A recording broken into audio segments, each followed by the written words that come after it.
Hello, everybody. Scott Golden here with the NXT review for the 1st of June, 2021. Not a bad show. The show is opening with the run towards the Takeover in Your House matches being made for that event. Show opens with a triple threat match to determine the number one contender for that Takeover event. Pete Dunne, Johnny Gargano, Kyle O'Reilly ended a no contest. Adam Cole runs in, attacks everyone, and the match is thrown out. Three-way dance starts as a bit of a brawl, and Gargano sent to the outside. He jumps back in. O'Reilly tries to catch Dunne with an armbar. Instead, Gargano is quickly on defense. O'Reilly traps him in an armbar, and Dunne keeps jumping in to pick the bones when he can. Um, cool offense, lots of grappling, and you can see these guys have studied an infusion of MMA, which I think is where the future of wrestling is going. Um, Different psychology, more towards getting tap outs, victories, and that sort of thing. Fluid, things float over. Um, and they fight through the commercial break. Gargano comes out and sells a bit before the show is set to return. Dunne is working over O'Reilly, and all three uh, people from the show come back from commercial. O'Reilly then fixed up himself and cleans house for a bit. O'Reilly hits a diving knee off the apron. Gargano hits him with a tope. Gargano hits a series of three of those dives through the ropes. Slingshot spear Gargano for near fall, and O'Reilly nails Dunne and breaks things up with a backslide. Competition, bunch of kicks. Dunne hits an X-Plex on Gargano for a near fall at 2.5. Dunne then goes to trap O'Reilly in a Kimura, but Gargano breaks that up, and O'Reilly goes with a leg lock on Gargano, but Dunne is back to break the hold. Gargano then counters the bitter end to deliver a swinging DDT on Dunne, sending Dunne crashing into O'Reilly like a lawn dart, and ultimately Gargano gets a near fall on Dunne. They do a striking and kicking battle, a bunch of big moves, nail each other with some strikes. They arise into a triple sleeper, bringing back memories of the original three-way dance in ECW in '94. And then O'Reilly goes at Dunne and hits a rush to catch O'Reilly in a sleeper. Gargano comes back with the three-quarter roll cradle into a Gargano escape. Dunne snaps Gargano's fingers in order to break the hold. Dunne then delivers a bitter end on Gargano, and Dunne goes to the cover. O'Reilly breaks up the count, goes for the bombs away, knee drop, and double clothesline to the floor. O'Reilly is left with Dunne and O'Reilly are down at ringside. Adam Cole runs down with a chair and takes everyone out. Cole hits O'Reilly with the chair, and then Cole hits Dunne with the chair and tosses the chair at the head of Gargano. Cole basically tears the place up, hits almost everyone moving. Officials pour out to break everything up. Cole delivers a last shot, and William Regal storms out, angry with Cole. Regal is super angry, but Cole had to get one more shot in on O'Reilly. Cole then leaves ringside, leaving destruction behind him. El Legado de Fantasma cut a promo on a network exclusive, and anyway, uh, so LA Knight introduces himself, cuts a promo on his way to the ring. Pre-tape skit, Hit Row gets into an argument with Drake Maverick. Killian Dane steps in and gets in Swerve's face. Jake Atlas beats LA Knight, so Knight has been completely wasted. There is a distraction from Cameron Grimes. $1 Million Man Tate DiBiase walks to ringside watching the match, scouting Knight. The match goes through a commercial. Knight maintains an advantage. Atlas fires up. Show returns from the break, but Knight soon cuts him off and then doesn't get what he wants out of things. Anyway, Atlas then comes back with a near fall, and Cameron Grimes is out. DiBiase joined at ringside by Grimes, who runs off at the mouth. Knight trips up Atlas, only for Grimes to distract Knight. Atlas is able to send her into the buckle, and Knight crotches himself on the top rope. Atlas executes a cartwheel DDT and covers Knight for the pinfall victory.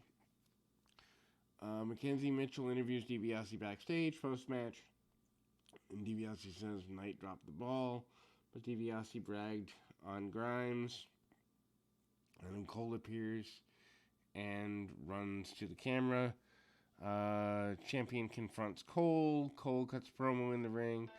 2 years ago, he became the NXT champion on exactly this day, apparently. And I gotta grab my phone, so we'll be back in 2 shakes of a lamb's tail. So Adam Cole is still out there, and he is carrying on about the injustice that took place with him. And that 2 years ago, he became the champion. He claimed that today he should be the real number one contender.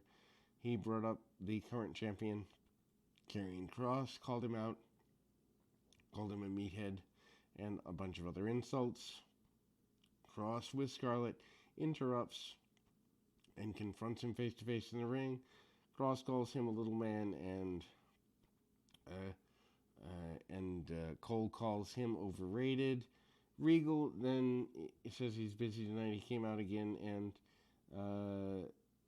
said that he knew what Cole was doing.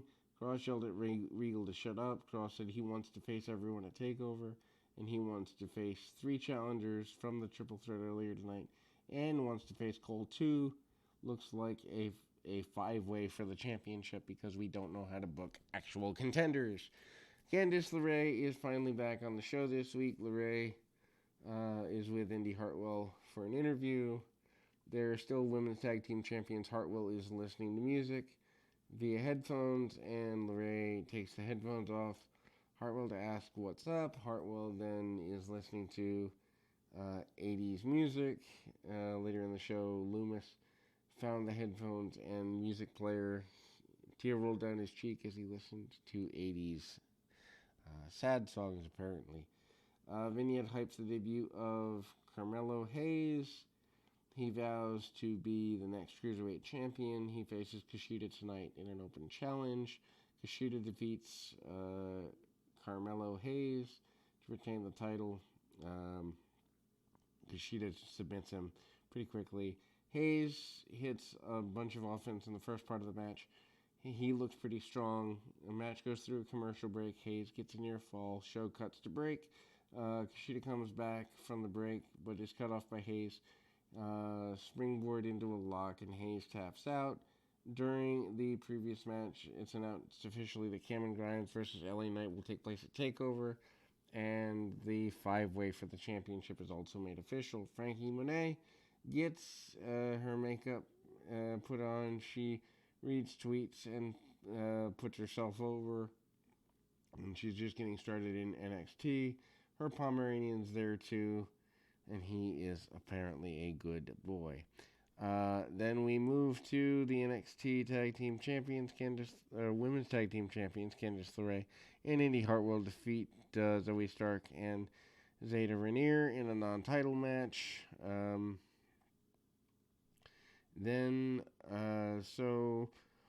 Hartwell pins Rainier, and I gotta grab my phone again. Busy night, that's a good thing. Hartwell pins Rainier, and I mean, I'm not against these talents, but at the same time, she wins the match. Champions executes a combo called Wicked Savage, Curve Stomp, and a springboard flying elbow drop. And then things cleared up in time for the finish, as this is pretty aggressive. Mercedes cuts a promo on Xia Li. Martinez mentioned how she defeated Lee in the Mae Young Classic. looks like they're set for another match, which feels like they haven't gone anywhere. Diamond Mine is opening soon on NXT. Ember Moon's backstage. Interview cuts a promo on Raquel Gonzalez. Moon then has a singles match against Dakota Kai. Next week, Moon vows to take the NXT Women's Championship from Gonzalez at TakeOver. I mean, I don't think that's happening, but most people kind of sort of are hoping it does, I guess. I mean, I don't really know what to say there. You know, to the degree that it's kind of a big deal for them. Anyway, we move to uh, Ember Moon taking over, and the Poppy returns next week, whatever Poppy is, and then we go to NXT Tag Team Championships. MSK, Wesley and Nash Carter defeat Legado del Fantasma, Mendoza, and Wild, with Santos Escobar to retain the titles in the main event. Not the best of matches, but I don't particularly like the tag team champions. Mendoza wears a mask that looks like a Lone Ranger. Maybe even throwback to Jimmy Jack Funk. Not a bad match. They did some decent double team stuff, and there's some Three Amigos suplexes. Grizzle's Young Veterans come down to ringside, and they are not there long. Tommaso Ciampa and Timothy Thatcher run down to attack them. They fight the vets to the back. They then match and go through a commercial break. Heels get heat on Lee upon the return.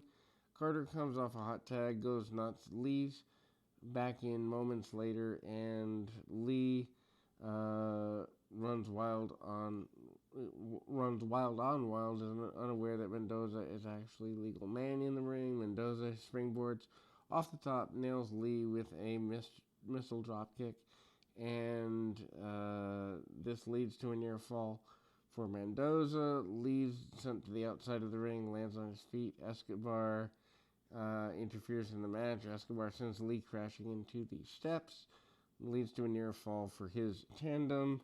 Bronson Reed runs out to ringside, splashes Escobar into the barricade. Mendoza and Wild are on a roll before this, but Reed runs down, directs MSK, capitalize with a double team finish, and Heart Attack blockbuster combo on Wild leads to a win for the champions. Sad way to close the show, but not a bad show overall. We'll be back with more right after this.